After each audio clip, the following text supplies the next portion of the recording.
Hello and welcome to another Smaulgld live stream. It is Saturday night, December 8th, 2018, and it is Saturday Night Silver with Smaulgld. Welcome, Smaulgld Game Changers. Well, the gold and silver markets are now closed. Quickly, the title of the episode tonight is New Sheriff Coming to Town and Perth Mint Silver Sales Update. But first, let's look at the gold and silver. The markets are closed. Gold just below 1250, closed the week at 1247. And silver closed at $14.58.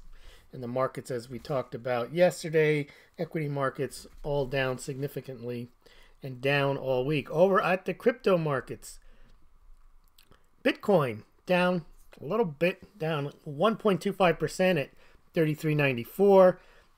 Bcash down to 98.94, down close to 8%. Ethereum down to $90, down 5.5%. And Litecoin at 24.42, down almost 7%. Ethereum Classic $3.84, down 4.03%. So, cryptocurrencies taking a beating.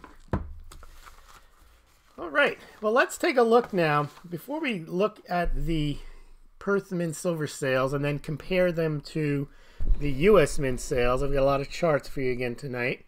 First, I want to cover an update on what's going on with the Mueller investigation, the Trump response, what's going on with Horowitz, what's going on, I'll explain who these names are, what's going on with Huber, and what's going on with William Barr. But also today, we did have a very interesting development. We had the Yellow Jackets, which, if you're not aware, that is a protest in France where people are wearing their jackets that have on the yellow tape so that they're visible, and they're supposed to have them by law in their car in case they're in an accident so that people can find them and see them if they're in distress. Now, everybody knows that we're not going to cover the story, what's going on in France. But what's interesting was the response today of Monsieur Trump. And here's what he has to say. And this is, I mean, he couldn't be poking Macron's eye in this anymore if he tried. He says, the Paris Agreement isn't working out so well for Paris. Now, the Paris Agreement, I think, is the Paris Accord. He's referring to a climate change agreement where a bunch of countries all agree that they'll do their best to reduce gashouse emissions or greenhouse emissions and reduce global warming, climate change, whatever. Trump decided not to participate in that. Okay. Then he says protests and riots all over France. People don't want to pay large sums of money, i.e. carbon tax, much to third world countries that are questionably run in order to maybe protect the environment. So he takes a swipe at climate change, says maybe protect. And then he says they're chanting, we want Trump, love France. Now, he's essentially taking the side of the protesters that are against Macron. It's really unprecedented to see a sitting U.S. president rooting for a supposed ally's president against an allied president. That is my interpretation of that. What he's basically saying is the protesters are correct. Why do they want to be in the Paris Accord, which is something near and dear to the heart of Emmanuel Macron? And he's rubbing his nose in it. But that's what happened today. Other than a bunch of riots, Trump offered no support to Macron whatsoever.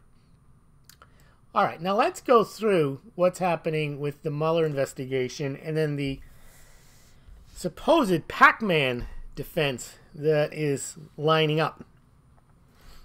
So Mueller, it looks like, is coming down to the end of his probe, and it appears that he's nailed Cohen and Manafort being a part of the campaign, the Trump campaign, for about 120 days, Cohen being Trump's personal lawyer, and he's nailed them for some personal misdeeds that they've done. And neither of them have managed to provide Mueller with any testimony that there was some type of direct collusion between the Trump campaign and Russia. I'm just checking to see if we're still on. We are.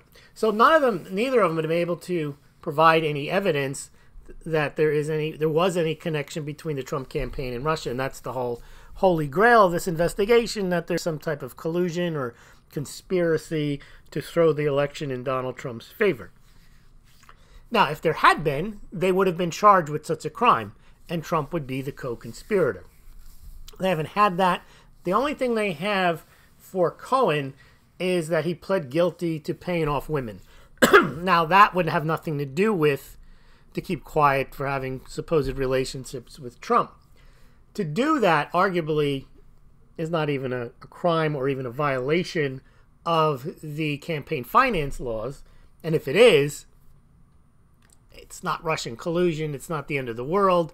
We've seen I think Obama violated the campaign finance laws and had to pay, they had to pay $3 million or something. So it's not like you would need this massive investigation to come up with that. And again, it's arguable whether that's even a violation of the campaign finance laws, because one has a right, absent even running for office, to settle these types of claims as one might do in the ordinary course of business if you are a multi-billionaire and you have an issue with women.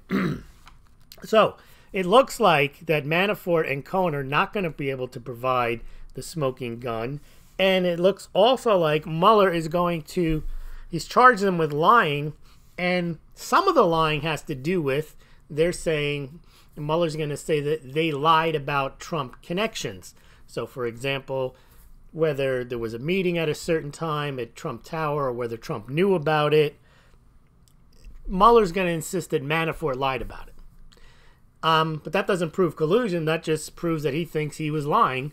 But if he doesn't get a sworn statement to the contrary, he doesn't have anything to prove Russian collusion.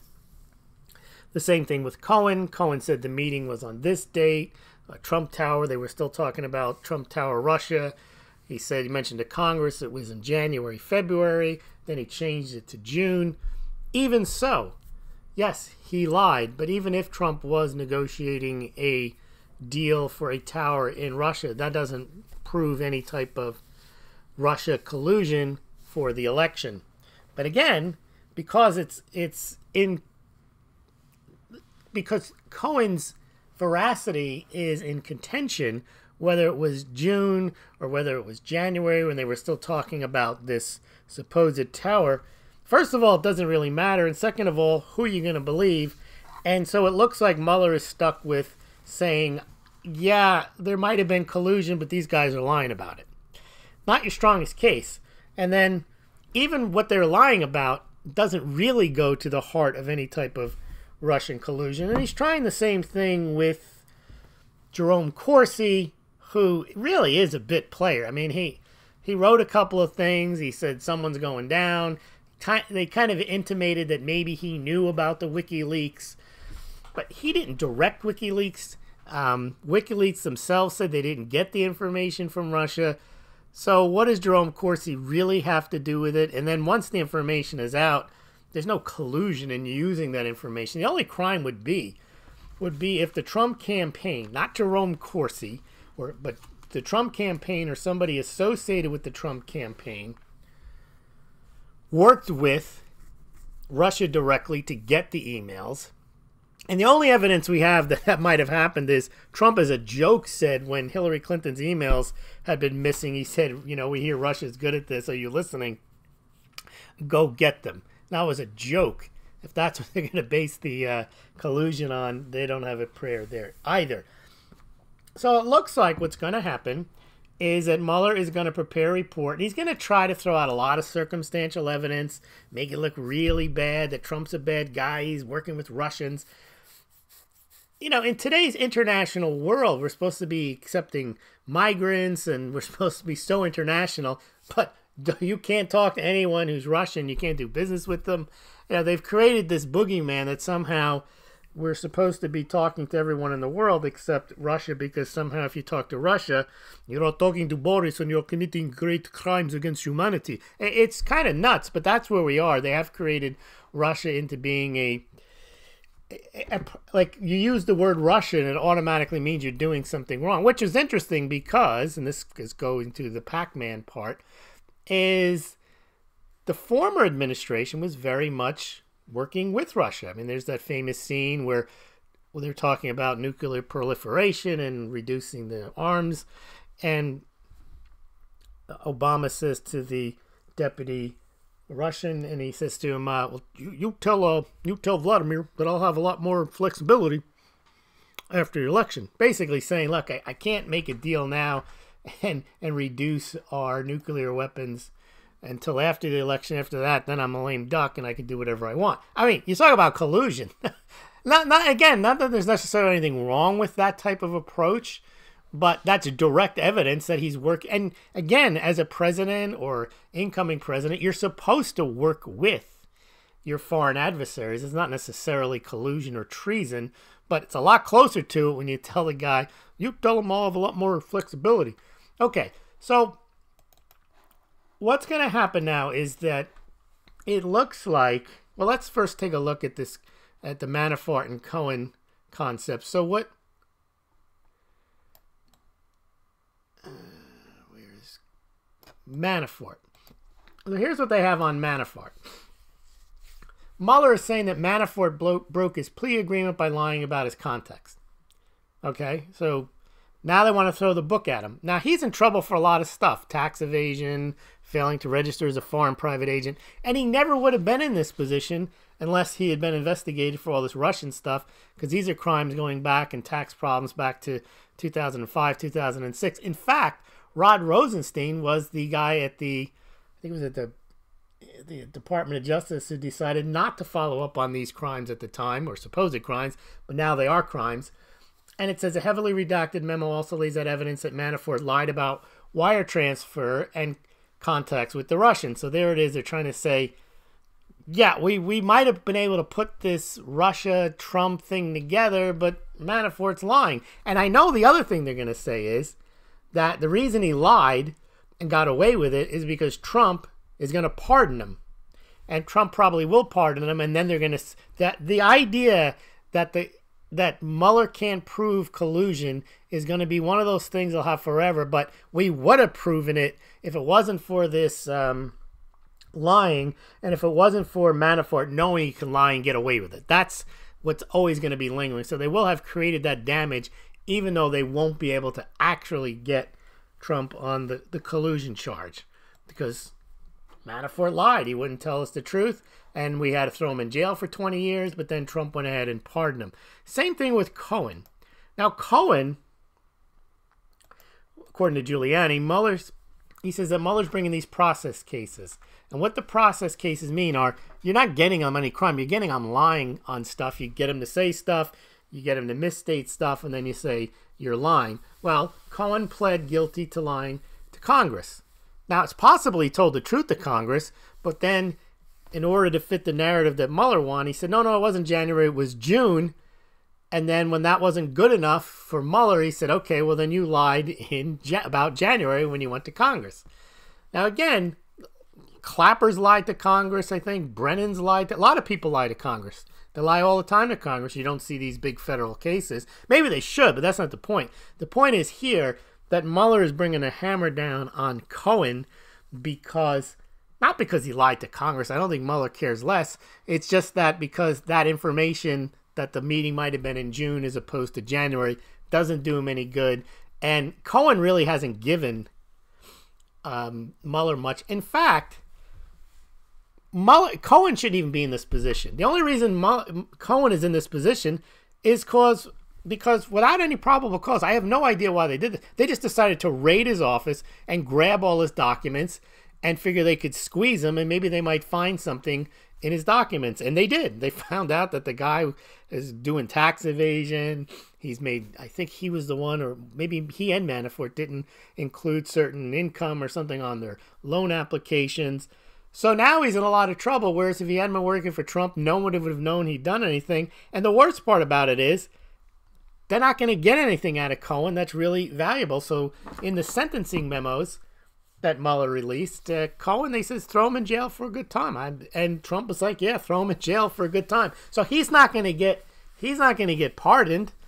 And basically, he had nothing to give up to cooperate. And what he ended up doing was perjuring himself, probably by changing the date from January to, he said the meeting was ended about the Trump Tower in Russia in January to Congress, and then he told Mueller it's in June, and then Mueller says, no, you said it was in January to Congress, so therefore you're lying, so I'm going to throw that charge at you as well. But again, that doesn't help Mueller get Trump on Russian collusion. It just helps grind Cohen into the ground, and Trump is looking at him saying, go ahead, grind him into the ground. I don't care. Okay, so that's what's going on with the Mueller side of things, which really, there's really not much there. Now here's, I don't know who this person is. This is Swing Left. It's probably somebody who's against Trump. It says federal law enforcement authorities believe that Cohen, at least when it came to paying hush money and lying about the significance of the Moscow project, was essentially Trump's puppet. And then there's a Bloomberg article here telling someone to commit crimes and lie about it is also a crime. You're going to have a hard time proving that one, because now you have Cohen lying left and right and being charged for lying left and right, and then he's going to have to claim I was told to lie, and then he's going to have to prove. You're not going to be able to believe him unless you can find a paper or a recording that Trump says, go ahead and lie. That's doubtful too. But somehow people think that Mueller's in the driver's seat. He really isn't. Unless, again, he has something that we don't know about. But everything that he's released. Now, he's done with Manafort. He's done with Cohen. He says, go ahead, lock him up, throw the key away. He's already gone after Corsi. He doesn't have anyone else really to bring in. So his case is based on circumstantial evidence that he can't prove because, in his view, people lied about it. Not a very good case. So he's going to have to write up a report that makes it look really, really bad for Trump. And I think the people that are already against him, they're going to say, yeah, look at that bad guy. And the people that are for him are going to say, witch hunt. So I don't think it'll have achieved much at all.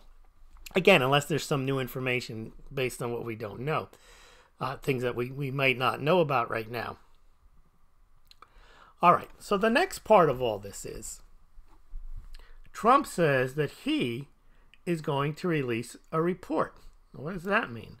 Okay, well, Mueller's going to come out with a report. No one is expecting now there's going to be indictments on Trump. They've pretty much settled that issue that you don't indict sitting presidents. And there's also doesn't seem to be much to indict him over.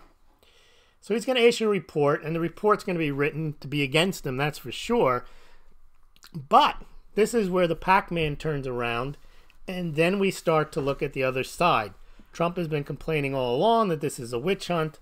And he's not just claiming it's a witch hunt because he's the subject of it, but because there's been a lot of evidence out there that some of the subjects are, was the FISA warrant actually correctly presented to the FISA court judges?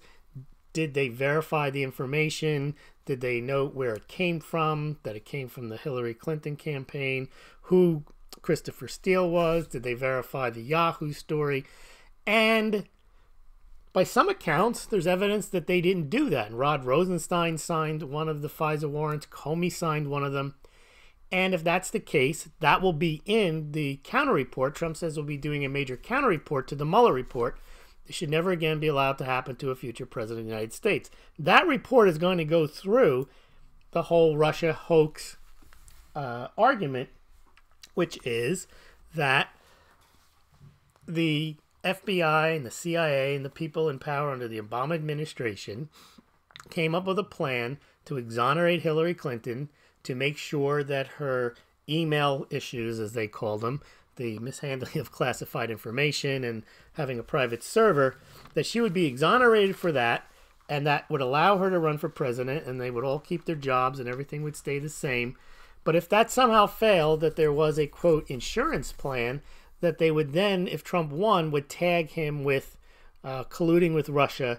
And in order to make that a reality, they had to create the idea that they needed to. They had a tip, and that they had to have these warrants. They had to put surveillance on Trump, and then they would bring him up on charges for colluding with Russia if they found anything. Now, the problem is Doesn't seem like they found anything. And it also, the problem is, the way the counter report will be written is that it was a setup. There was no reason to believe that he was involved. And there's evidence in the 302s and in all of the documents that they supposedly have yet to be unclassified, but that some of the congressmen have seen, that there was no reason to believe that he was involved in any of that stuff and that it was indeed a setup. If that's the case, then the other thing about this counter report is you see nothing in the mainstream media about it. They don't even dismiss it. They don't talk about it.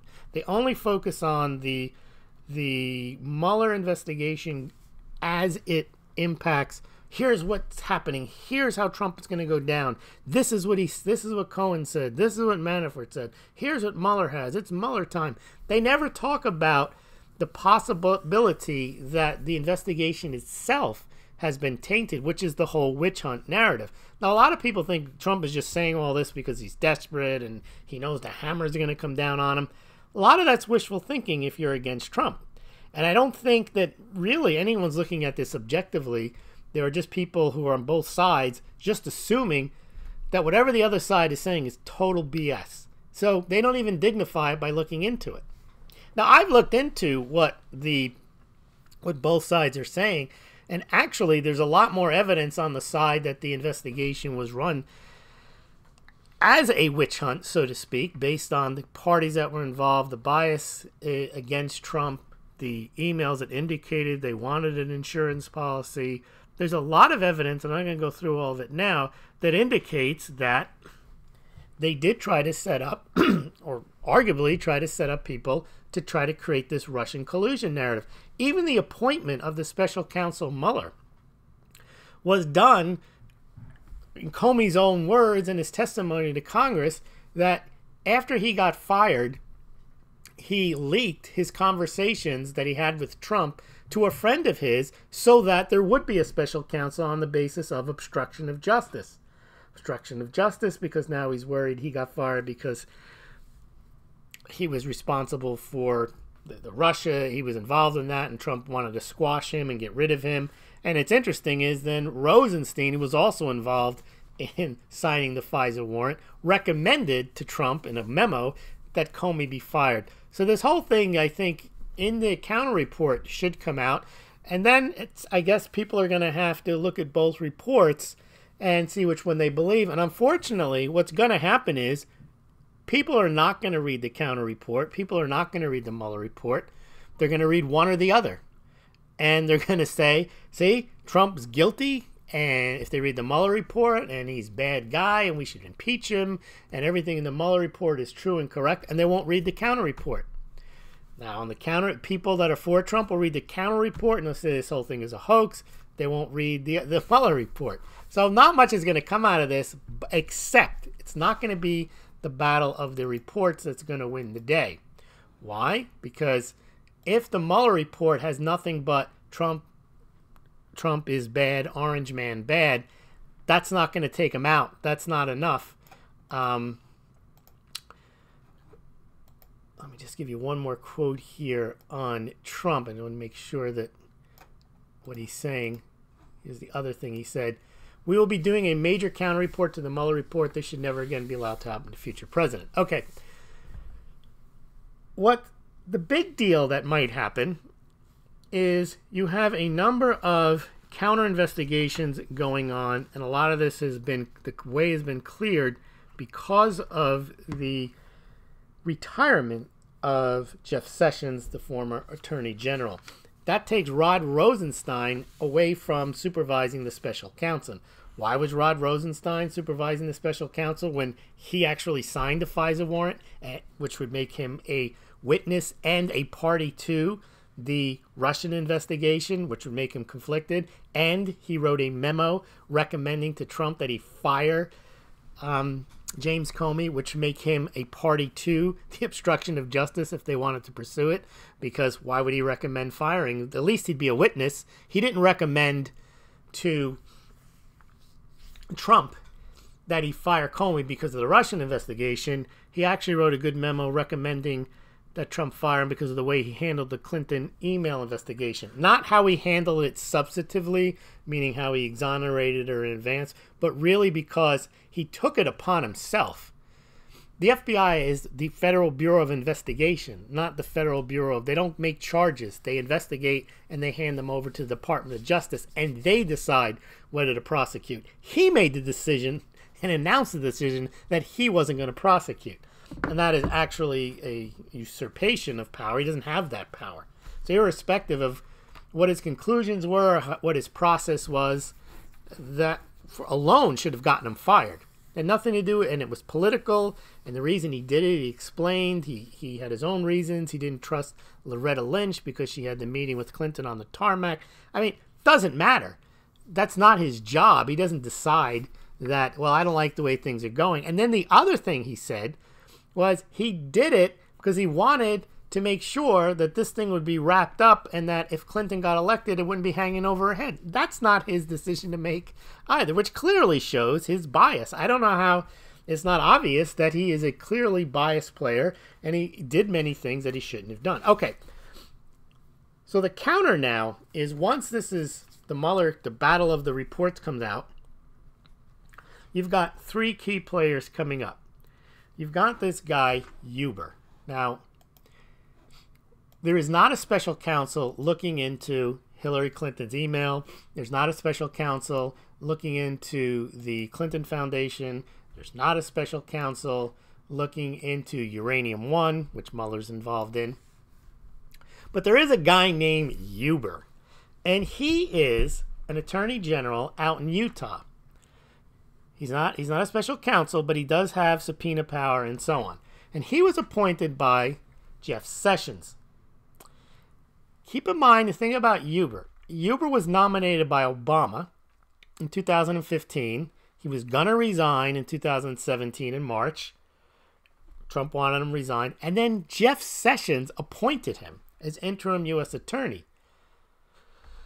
Now, this belies the whole Sessions is part of the plan and he's working with us. I don't think so. My view on Sessions was either he was put into the campaign early on to watch Trump, figuring he would appoint him attorney general and then he could protect the whole operation, or Sessions was compromised, or Sessions is just incompetent. I don't know what the issue is, but what I do know is I don't believe the nonsense that Sessions was there acting as a big advocate for Trump against what they called the deep state and the Comey and the Mueller and all those guys. I don't think that that was ever part of the plan. I think that just made people feel better that you didn't have a guy sitting there doing nothing.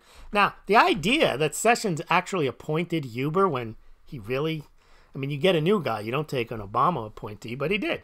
Now, apparently, this guy, Huber, has been working on, and no one knows what the heck he's doing. He hasn't given any updates. There's been no leaks. Only recently, since Sessions resigned, did we start hearing about whistleblowers and raids on their houses having to do with the Clinton Foundation. Now, the Clinton Foundation ties into Hillary's emails. Was she running a private server so that she can launder money from foreign donors? And were they using the Clinton Foundation for illicit purposes? So that all ties into, did the FBI give her a pass on all that? Did the Obama administration know this was going on? So the two are tied together, and then Uranium One, Russian collusion, we're not going to get into that. But apparently all these things are being looked into by this guy, Huber. All right, so what's going to come of it? We don't know. But next week, I think on the 13th, the Congress, and they finally get around to this before they get booted in January, supposedly next Thursday, I believe, Huber is supposed to come to Congress and give an update. Now, Huber should have nothing to hide. He's not like, he's not under, he has no personal liability, and his job is he's a U.S. attorney, and he can give a report and tell people what's going on. Now, apparently, they're going to ask him, not just, what are you working on? Because he can just say stuff, and then he can mention generally what he's working on. Apparently, they're going to ask him how much money has been spent on these investigations relating to, if there is the Clinton Foundation, the emails, and so on. How much money have you spent? How many resources? So we can get a sense of, is he doing anything? And I think that's going to be a key moment, because he could be out there twiddling his thumbs. The Keebler elf could have sent him out there to just, make it look like he's doing something. But because a lot of people felt if they really wanted to go after the Russia collusion, the hoax, so to speak, the abuse of power in the FBI, the Clinton Foundation supposed issues, that they would have appointed a special counsel. They didn't. Sessions just sent this guy out in Utah to go take a look at stuff. So we really don't know what he's doing. Now, some people think that he's been busy as a beaver. He may be. We really won't know until this, maybe we'll not even know after the congressional meeting on the 13th. But that's a very important thing to find out is Huber is an attorney general. So all this idea that there's sealed indictments, that could be true. He's an attorney, U.S. attorney, and he's got prosecutorial powers, then he may be working on something, and he may be working on a wide range. We just don't know what it is. Okay, then you have the Horowitz reports. Horowitz is the inspector general. He does not have prosecutorial powers. He can't impanel grand juries and make indictments.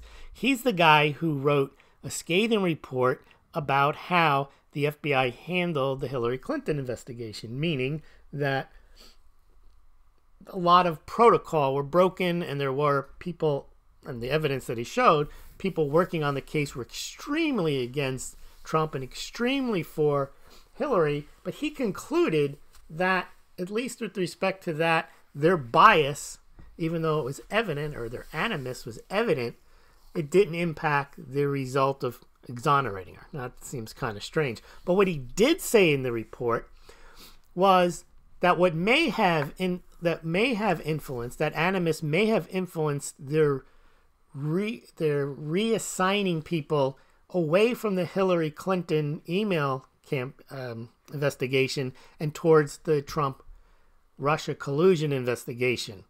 Well, that pretty much that would be an indication that they didn't run the investigation properly and there was bias, if they were going to drop that and go on to Russian collusion when there really was no evidence at the time of Russian collusion. In fact, in an email or a text from Stroke, FBI agent, to Page, his girlfriend, who is an FBI lawyer, he said, I'd get involved in this Russian thing if I thought there was something there, but I don't see anything there. So it doesn't seem like, and there was plenty of evidence with Hillary Clinton. It wasn't like they were searching for it. It was pretty obvious. There was a private server that wasn't authorized. She was communicating with so many different people, including the President of the United States.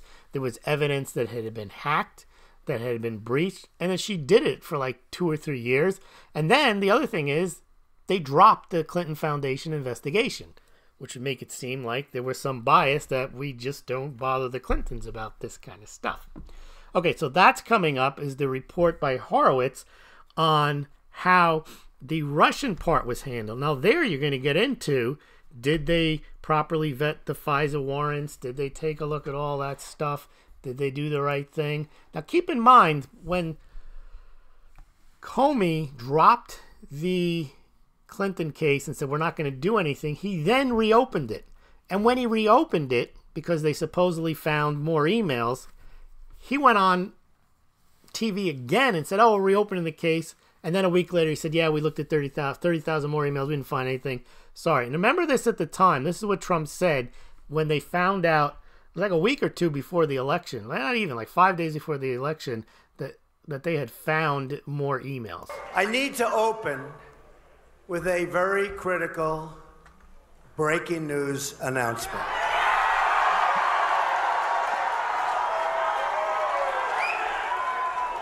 The FBI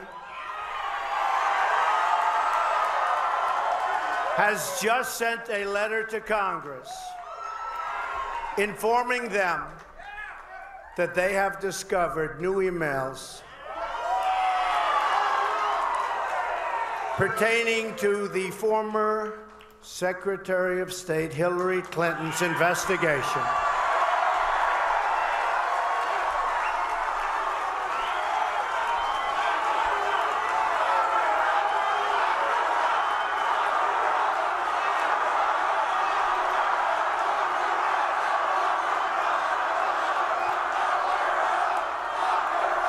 And they are reopening the case into her criminal and illegal conduct that threatens the security of the United States of America.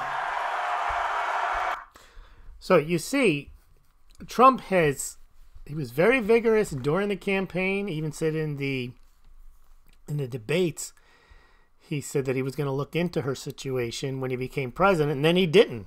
And I think part of that was that Jeff Sessions stood down for whatever reason. He either told, he was compromised, he's incompetent, but he stood down. They never went after it. And some people thought he was taking the high road, and maybe he was. Maybe he thought, look, I'll leave her alone, they'll leave me alone. But no, they went after him for the Russian collusion stuff. And I think as Trump learned that that's what was happening, that they were going to hit him for the Russian collusion, he decided and has not declassified the documents for one reason. He doesn't want to be accused of obstructing justice. If he knows he's done nothing wrong, he knows he can keep characterizing this whole thing as a witch hunt. And then when it's over, he can flip it around. Now, that means maybe you can trust that Uber is doing something on the other side. Maybe you can't. We'll find out. But the other thing that's the most important that we'll find out is when the new sheriff comes to town. And that is his new attorney general. Now, his new attorney general is now will be in charge of Whitaker, the interim attorney general, is in charge of Rosenstein, which means Rosenstein can't muck up the works anymore. He can't really hide evidence. You know, the information is going to go from Mueller and has to go to Whitaker, or from Mueller now to the new attorney general, which will be William Barr, who used to be George Herbert Walker Bush's attorney general in the early 90s, and he was like 40 years old. He's probably going to get approved in Congress and Senate confirmation. The Republicans have 53 senators. It's going to be hard to deny him because he already was attorney general. If he was fit then, why isn't he fit now? He did write something. I'm going to get into what he wrote. But the point being is that this guy is now in charge of all these investigations. And as a result, he can now be instructed by Trump, who's not going to be recused like Sessions was, or a temporary guy like Whitaker, and he can say, I want you to look at what Uber's doing. And if he's not doing enough, I want you to do more, meaning I want you to look at the Clinton Foundation. I want you to look at, reopen the Hillary Clinton email investigation. I want you to look at what they did and how they came to the conclusion that my campaign should have been under surveillance, that my campaign, how they came up with the idea, what were the sources and methods to somehow say I was involved with the Russians, who was involved. That's what your attorney general is supposed to do. And that, I think, is what's going to happen. Now, let's look at, before we get to the Perth Mint, who this guy is. So, William Barr wrote, this is the only thing they have against him. The only thing they have against him, and I think it's nothing to be against him for, it's something to be for him for, was he wrote a op-ed in the Washington Post in early 2017 after Comey got fired. And what he said was that, essentially, that Comey should not have, quote, arrogated the Attorney General's authority to himself, meaning he's not the one to decide that we're not going to bring charges against Hillary Clinton. Again, as I mentioned earlier, Federal Bureau of Investigation. It's not Federal Bureau of charging people for crimes. And that's essentially what he did, especially at a case like this. And so he wrote all that, and he basically agreed that Trump was okay to fire Comey, because Comey's job is to present factual findings to the Attorney General, not to execute, this is his words, prosecutorial power himself on a matter of such grave importance. And he also noted that he thought that then Attorney General Lynch had authorized Comey to act unilaterally. She didn't. I thought, and so did he at the time, that they had made an arrangement that Lynch had said, look, it looks bad that I'm conflicted, so whatever you say we'll do. I won't make a decision on it because, people won't trust me. They'll say I'm conflicted. Still, you don't. Then you refer it to the Deputy Attorney General. You don't give it to Comey, and that's basically what William Barr wrote. He said, it's clear now the department's leadership was sandbagged. And he says that Comey's misjudgment boxed him in, compelling him to take increasingly controversial actions, giving the impression the FBI was enmeshed in politics. Similar things that Rosenstein wrote in having and saying that Comey should be fired. Okay, so it seems like all the pieces are coming into play now. Absent a Mueller bombshell, Mueller is going to give his report and say, Orange Man bad, lots of bad people around him. We might have proven Russian collusion, but these guys are liars. So Orange Man bad for having him around. We did manage to indict a Russian troll farm, and we did manage to indict 12 Russian agents.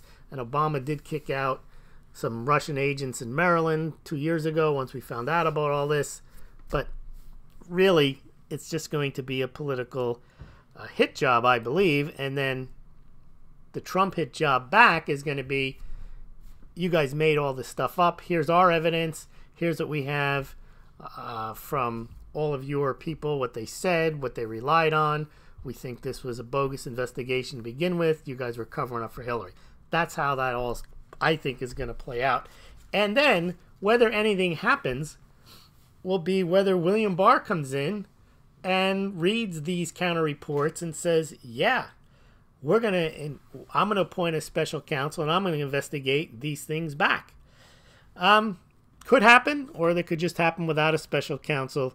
But I think that's going to take some of the wind out of the sails unless the Mueller report contains indictable, or well, he's not going to indict him, I don't think, but stuff that you would say it would be indictable if he wasn't president. We're not going to indict him, but you know what? We got to impeach him. And impeach means the Congress will draw up, they'll come up with the committees, they'll figure out why they have to impeach him, and then they have to bring it to the Senate, and the Senate has to vote 67 to convict out of 100. Well, the Republicans have 53. It's going to be hard to get 10 Republicans to agree that Trump should be impeached based on what? So it'd be a waste of time to try to impeach him, in my opinion. Look, they tried to impeach Clinton, and in a sense, they actually had him. He committed perjury. They just decided it wasn't worth impeaching him over it. But in this case, I'm not sure what the impeachable would have to be. The issue would have to be so large and so damaging, and his popularity, his approval rating would have to be so low that the Republicans would say, we're not attaching we're not hitching our star to we're not hitching our wagon to his star. Now, what makes that even more unlikely in the coming Senate is about 5 or 6 new senators do owe their Senate seats to Trump. So they're going to be less likely to abandon him than people like Flake, who's going, McCain, who has died, Corker, who is also gone. So some of the former Republicans that were anti-Trumpers, they're gone. You might have to worry about Romney and Collins and Murkowski, but that's only 3. Or Ben Sass, maybe another one. But I don't think they go as far as to impeach him and agree to impeach him if there wasn't something dramatic.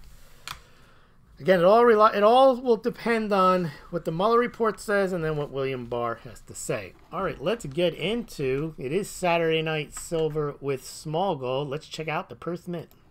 Uh-oh, we got a moron here. Presenting the distinguished international news commentator and foreign correspondent, Smaulgld. This has been an extraordinary week in world affairs. No, I told Hillary Clinton that that's moronic. All right, last night we went through the American Silver Eagle numbers, and what's happened at the U.S. Mint the last couple of years has been pretty dramatic. Is, yes, we've had a decline in global silver and gold demand, but it's more accelerated at the U.S. Mint than the other mints. For example, the Perth Mint is actually a much smaller mint than the U.S. Mint. But in the last 2 years, the Perth Mint has actually sold more gold bullion than the U.S. Mint, which has never happened before. And in a few instances, the Perth Mint has sold more silver than the U.S. Mint, which also is unprecedented. And I'll show you why. The Perth Mint has generally been a gold mint. Australia is a very resource-rich country. Lots of gold, lots of silver. Let me show you. They're the second or third largest gold mining countries. They're either behind China and Russia or just behind China. But in terms of silver, not bad either. I mean, they mined, according to the USGS, 49 million ounces of silver last year, 2017. And the Perth Mint is also a refiner. It's a totally different setup than the U.S. Mint. So when the Perth Mint makes a silver coin, they'll refine the silver, they'll make the blank planchets, and then they'll stamp any number of different types of, you've seen the Perth Mint coins, the Lunar series, they've got the koalas, the kookaburras, now they have the kangaroo, which is a bullion coin. So it's a mint and a refinery. And they actually make the silver blanks, and they have a bunch of designs, and they stamp them. The U.S. Mint, for silver, that's not how it works. The U.S. Mint gets its silver planchets from third parties.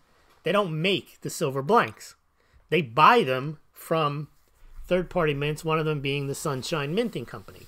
They get silver round blanks, and then they stamp the eagle on the front and on the back and the lady on the front, and they change the date every year, and you got your silver eagle. And that's all they do. They don't refine any silver at the mint.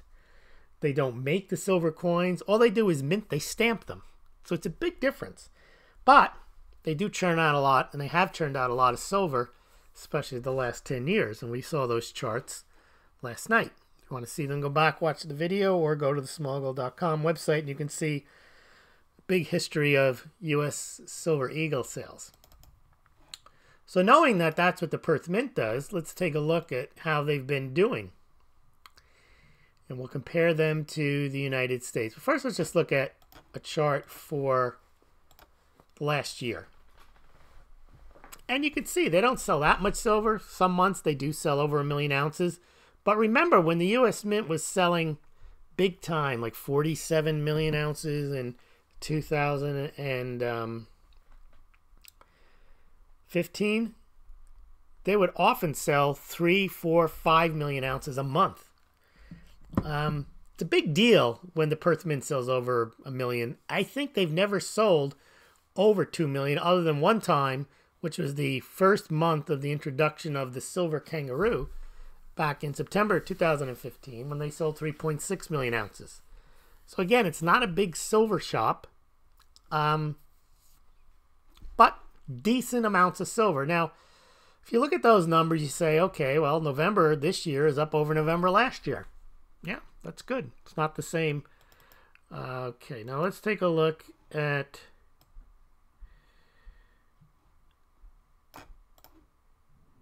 Perth Mint silver since 2014. And this will give you an idea of the Perth Mint not being a big silver shop until recently.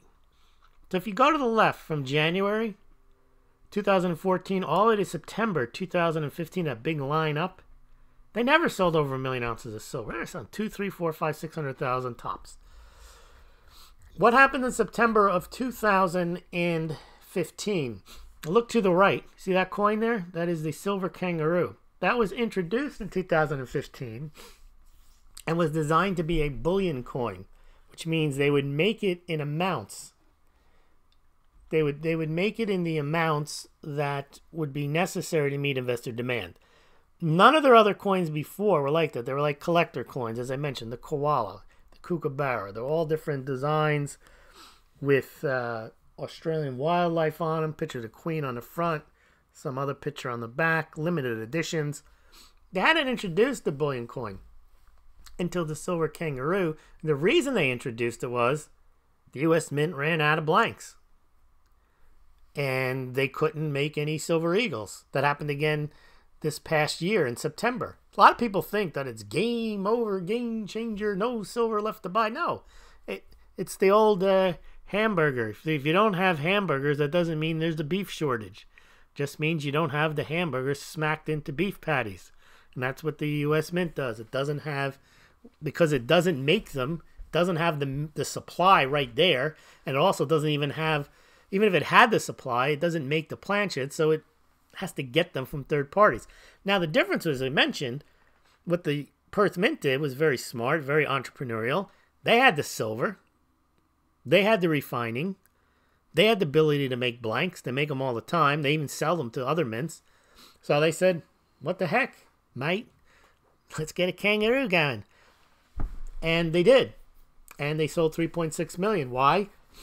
Nice looking coin. It sold at a lower price than the Canadian Maple Leaf or the American Silver Eagle. But there were none of those to be found, so this was a good bullion product. Didn't come out at a big premium. Remember at the time we saw on that chart the other day, last night, that American Silver Eagle premiums went to 50% because there weren't any new ones coming on the market. So the dealers gouged you 50%, but they were also selling this guy here, which was a good opportunity. So a lot of people bought them. But then you can see as the other mints came back online, the Perth Mint never sold more than 2 million. But they have, if you look to the right, they've become a bigger silver shop now as a result of that bullion coin than they were before 2015 September. So they are selling much more now to the right side than they used to, even with the decline in silver sales. So let's take a look at what they've sold last couple of years. So you can see before the introduction of the kangaroo, they were selling about 7 million, 7.5 million a year ounces, which, you know, the U.S. Mint could sell in a January, maybe in 2014 or 15.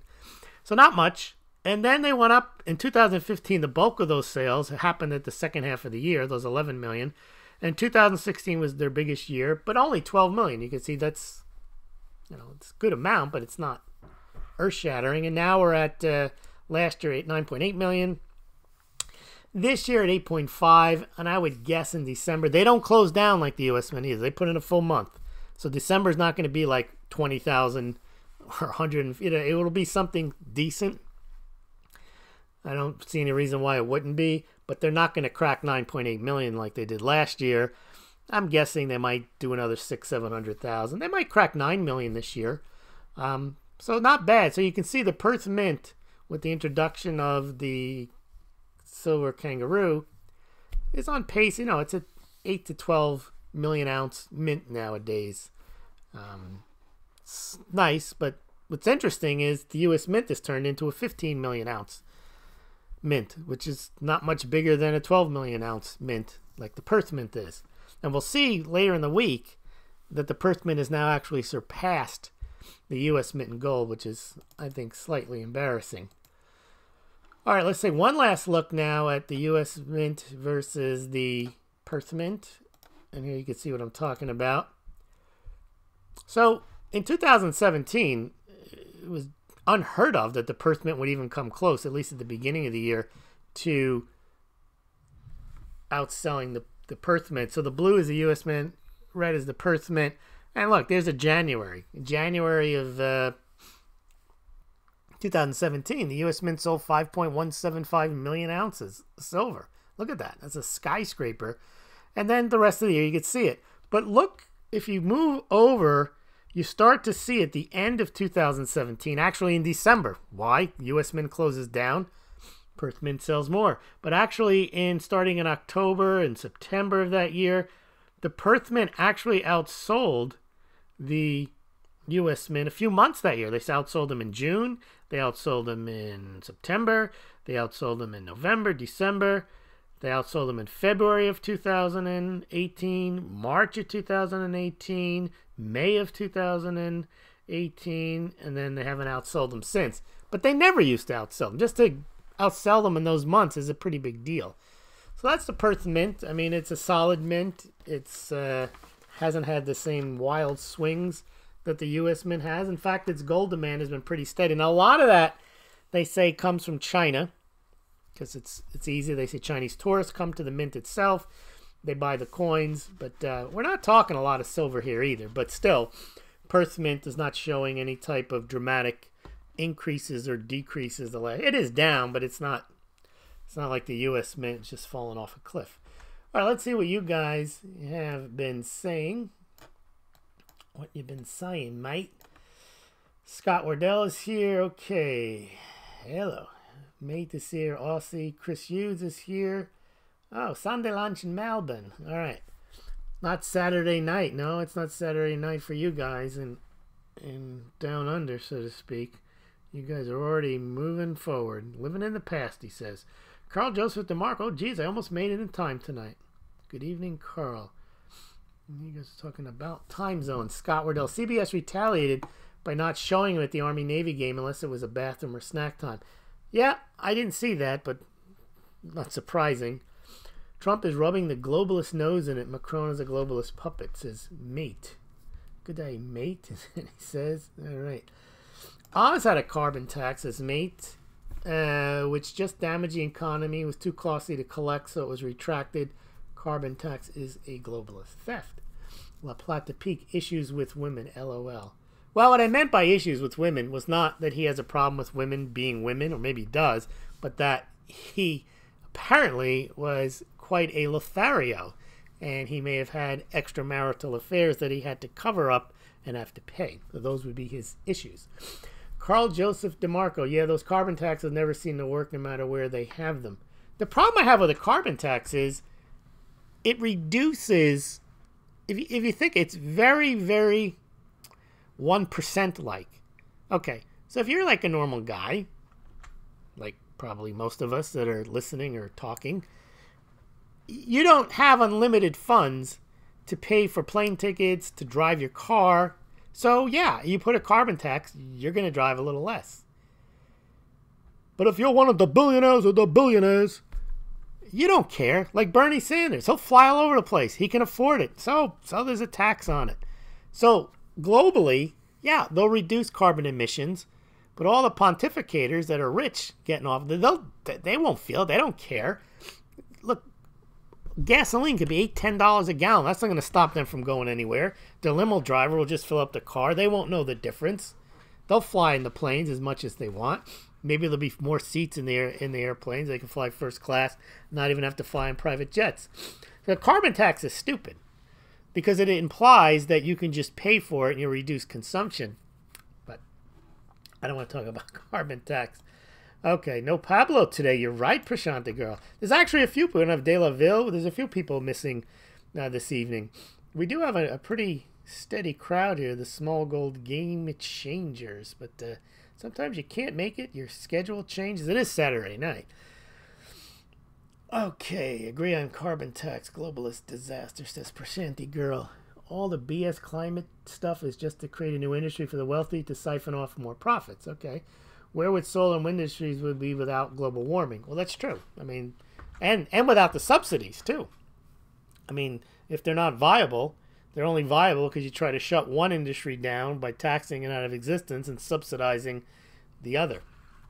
But that's common sense, I suppose, but which is uncommon. Partisan Gorilla, we can collaborate with Russia in the space program. That's right, there was a launch the other day. See, where is it that somehow working with Russia all of a sudden is like the biggest crime on the planet? It's just been created for the purposes of going after Trump. How close can you get to disclosure potentially military intel? Exactly. They're working together on. Now, apparently they're going to stop that, but that's not the point. You make a very good point there. In 2005, Trump was still a Democrat. Yes. In fact, a lot of the stuff about border control and Trump, the Democrats used to say this. Obama used to say this stuff. That you can't have people in the country illegally. They take away from jobs. They tax our schools. You had Feinstein saying this. Chuck Schumer saying all this kind of stuff. They all said that we need. Hillary Clinton used to talk about securing the borders. Bill Clinton said the same thing. We're going to reduce illegal immigration in this country. He used to say all that kind of stuff. they're just, I don't know why they're against him, whether it's a show that they're against him, but they definitely, they will oppose him no matter what he does. I always thought the best thing you can do is just come out and like maybe talk like Ocasio-Cortez and see how they respond. They'd be against them then. Yes, property rights, and well, this is the free market argument Prashanti Girl's going to make here. Private property rights encourage care for the environment, not socialization of everything. Climate change may be real or not, but we have no idea what man has to do with it. No. And whether you can actually do anything about it. I heard they're going to dim the sun, or I don't know what they're talking about. Okay. And Holloman is here.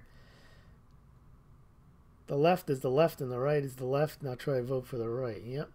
Scott Wardell. Cohen evaded taxes. Yes, and tape recorded his clients without their knowledge. My kind of attorney. Yeah, I mean, I don't see how he's anybody's buddy. I don't see how he helped Cohen. I mean, the reason they raided him, they thought they'd find stuff. And then they could leak it and make Trump look bad. What they did was they found stuff that made Cohen look bad. Okay. And then they said, okay, well, now we know you're a bad guy. We can reduce your sentence if you can give us something on Trump. And he's like, Trump a bad guy. We paid off Stormy Daniels. How's that? I'm like, no, that's not good enough. Well, I had this meeting in Russia. No, we already have that. And I think that's what he's gone. I think I don't think there's any way that Cohen could have saved himself other than not being Trump's attorney. Because he didn't volunteer. He didn't turn on Trump. They got to him, and then they realized, oh, yeah, he's a bad guy, but he's not really going to give us the goods. So, well, that's good. We found the bad guy. Let's throw the book at him. Hard to pay attention when your wife keeps texting you, he says. Even in Australia, even the libertarians are globalists. Australia sounds miserable, says Carl Joseph. And Presente Girl says it is, almost Canada. La Plata Peak. Cohen went to Thomas Cooley School of Law. That is all you need to know. What is the Thomas Cooley School of Law? I'm going to look that one up. I'm not a... I actually believe that, you don't have to be Ivy League and all that kind of stuff to have a brain. A lot of people, they're credentialists. They think that unless you went to a top school, unless you did all this, then, we can't listen to you. You have no pretension to scholarship. You can't be a good lawyer.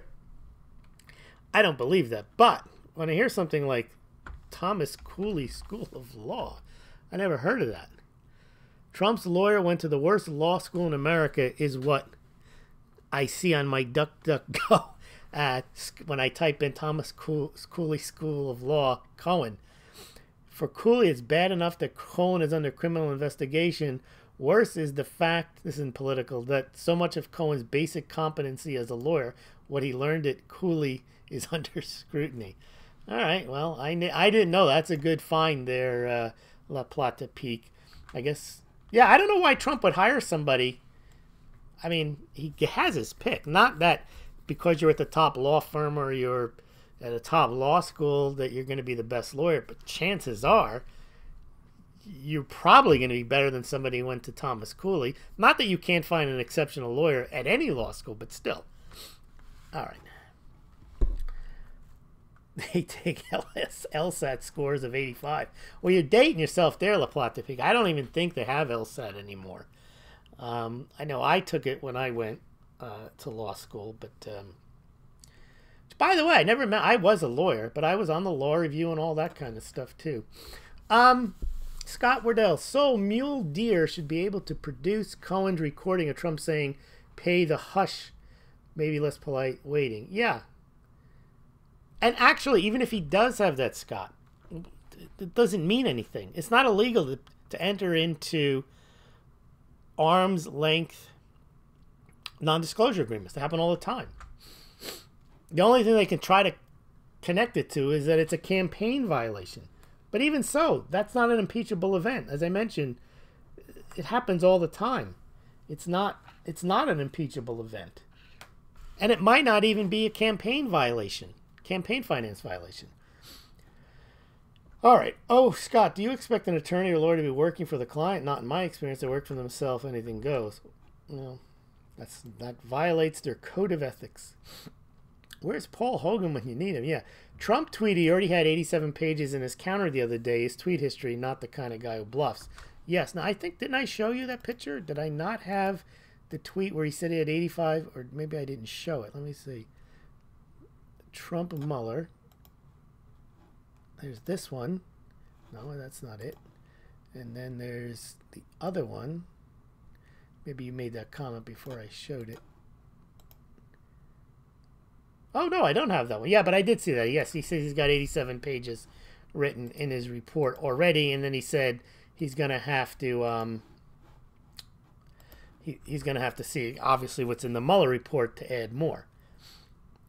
The Oz tax office still trying to get him. Trying to get whom? They spend their money doing this stuff. Yep. I'd vote for Wes. I don't know who Wes is. Paul Hogan. Yeah, okay. You guys are... This is a big Aussie crowd. I guess you saw Perth Mint. You figured this was the one to be on. Paul Hogan could have won the U.S. presidency. No, he couldn't have. He wasn't a citizen.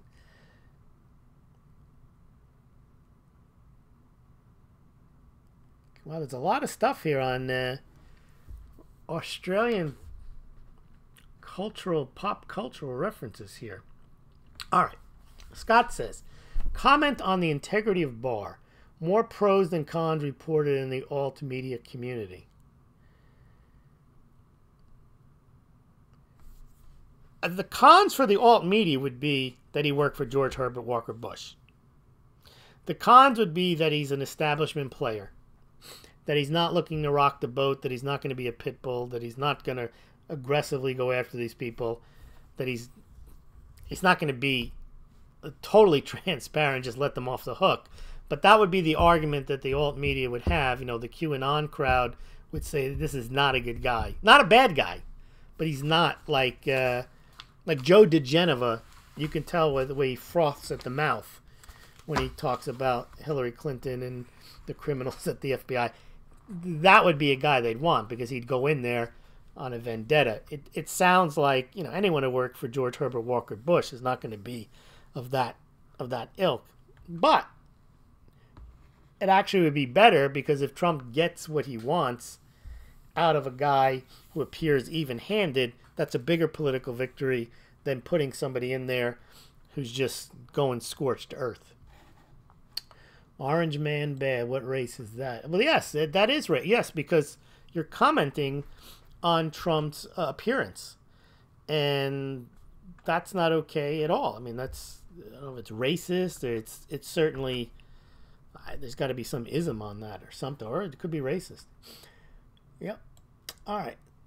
Scott, Barr reported critically of Clinton email investigation. Yes, he did. And Mueller's handling of Flynn. Yes, he did. Will Collins and the other apparently compromised GOP thumbs down Barr?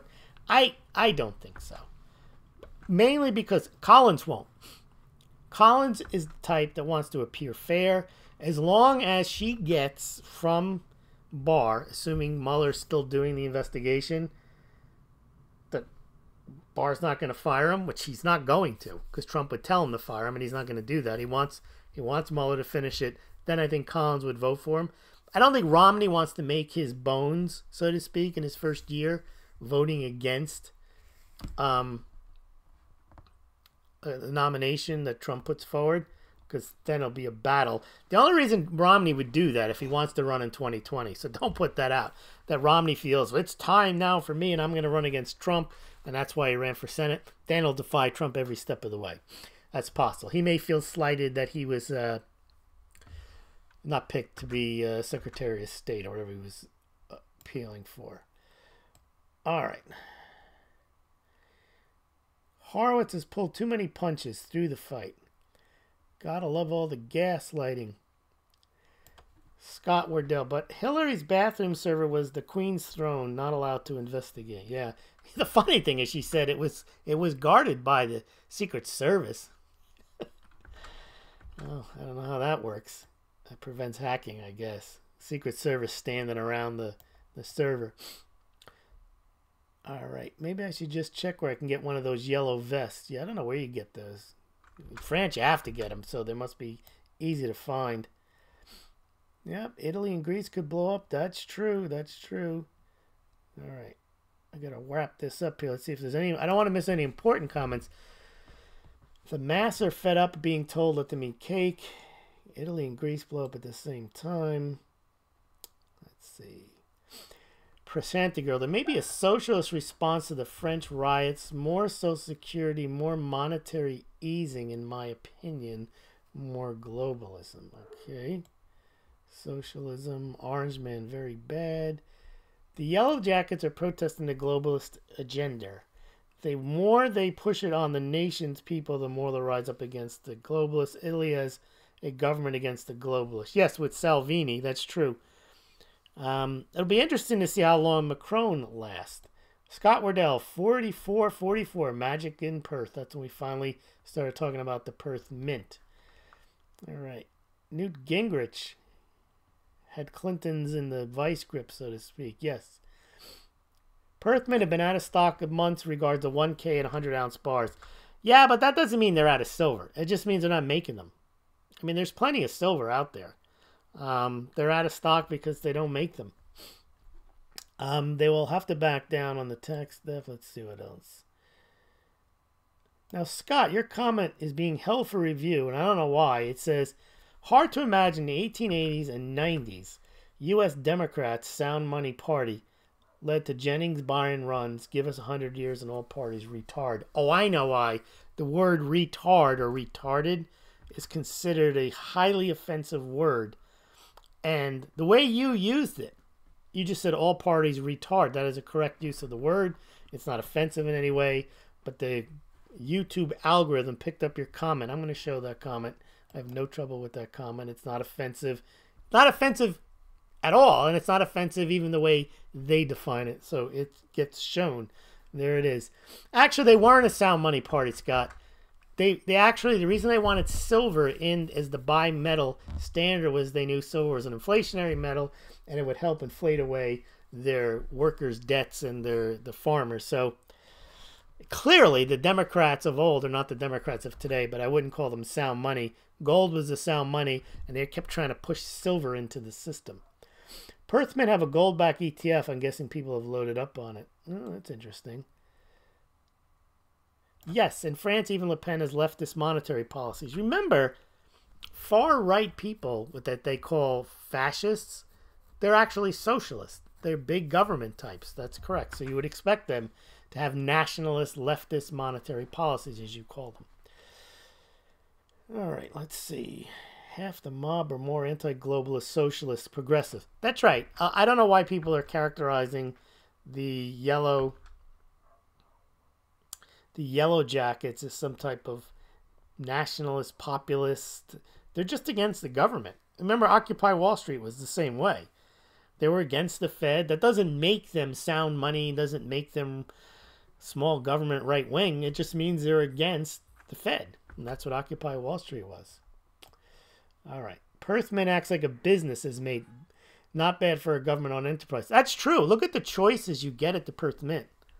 You got all those different coins. The U.S. Mint, you got one.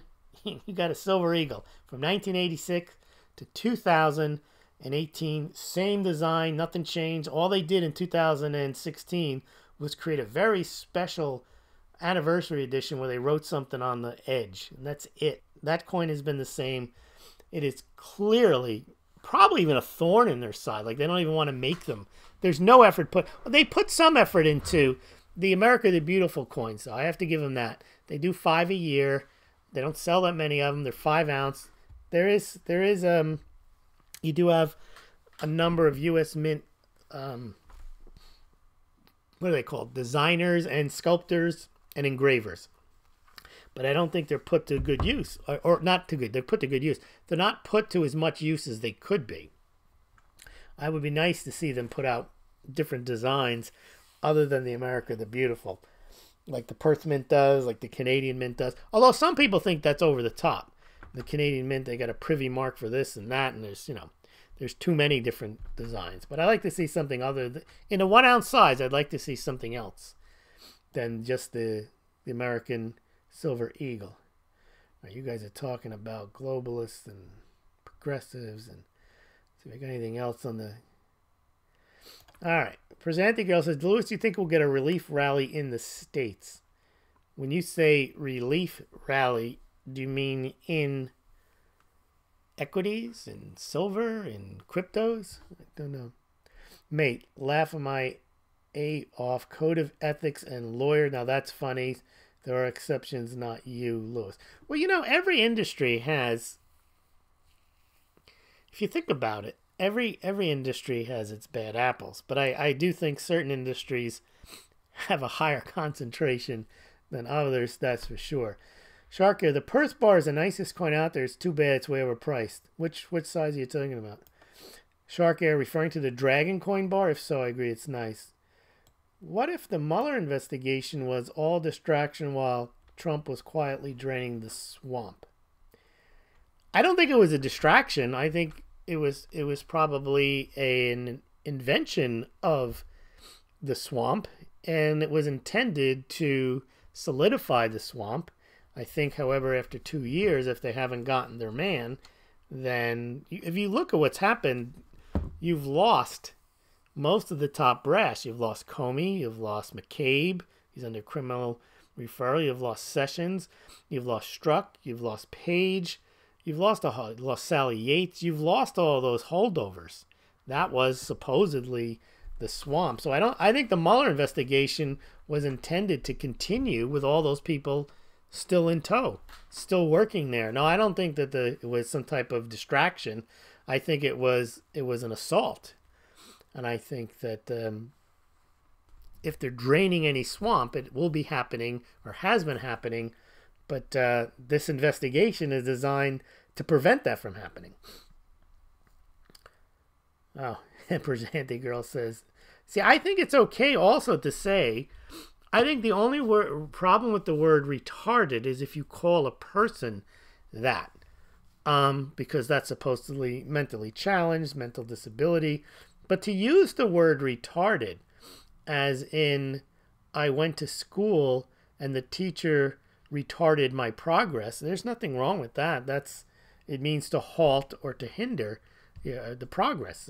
So your comment will also be approved to say something, well, I approved it, but actually that one could be offensive because you're saying something itself is, and anyway. All right. Max Strong has got to get out of here. He's got to make a store run, and I have to as well. Well, I don't have to make a store run, but I have to go as well. I want to thank everyone for joining me tonight, and we will see you guys all tomorrow night. And if you haven't got your Smaulgld mugs yet, please. And if you already got one, mugs are stackable. Make sure you get one. Another one for yourself, a loved one. Check out the Smaulgld store. Get your stocking stuffers, get your Christmas gear, and I'll leave you the link for that, and then I'll let you go. Also, if you're interested in buying gold or silver, you can do so on the Smaulgld site or below this BitChute or YouTube at the Bullion Dealers, and Smaulgld gets a small commission, not advice to buy or sell, but if you're going to, you pay no more, no less, and you can go to Golden Eagle Coin, Money Metals Exchange, and also SD Bullion. Thank you very much, everyone.